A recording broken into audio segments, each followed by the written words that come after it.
స్వాధీనపరచబడుచున్న పరిశుద్ధాత్మ దేవుడా, బలహీనులకి గొప్ప విడుదల కలుగును గాక, అప్పులనే కాడి విరిగిపోవును గాక, వివాహాలు లేని బిడ్డలకి వివాహాలు జరుగును గాక, ముయ్యబడిన గర్భ ద్వారాలు ఇదిగో తెరవబడిన గాక, అద్భుతాలు జరుగును గాక.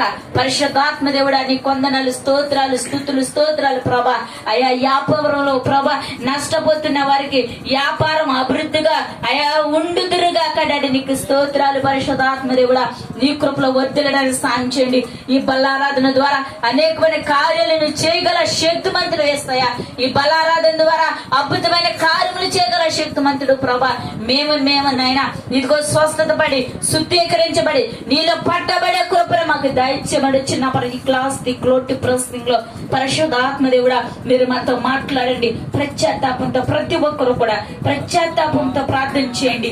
అయా నీ చర్యలను పట్టుకుంటానికి కూడా అర్హత లేని వారు మెస్సయా, నీ పళ్ళలో పాలు పంచులు అవటానికి కూడా అర్హత లేని వారు మెస్సయా. అయా మేము అర్హతను కోల్పోయిన వారు మెస్సయా. మీరు మాతో మాట్లాడండి సార్, మీరు మమ్మల్ని దర్శించండి సార్. ఇదిగోనైనా బలహీనులుగా ఉన్నాము, జ్వరాలతో బాధపడుతున్నాం, ఆర్థిక ఇబ్బందులతో ఉన్నాం. నీ శరీరం నీ రక్తం పట్టుకున్న మరుక్షణమే మాలో స్వస్థత కలుగును గాక, స్వస్థతలు కలుగును గాక, అద్భుతాలు జరుగును గాక, మహిమను చూసిదురు గాక. అటు భాగ్యాన్ని మాకు దయచేయండి ప్రభా. నీలో అంటగట్టబడి సిగురింపయ్యే కృపను మాలో దయచేయండి, వర్ధిల్లే కృపను దయచేయండి, మహిమలోనికి నడిపించుకుని పరిశుద్ధాత్మ దీవులతో నింపు ఆశీర్వదించమని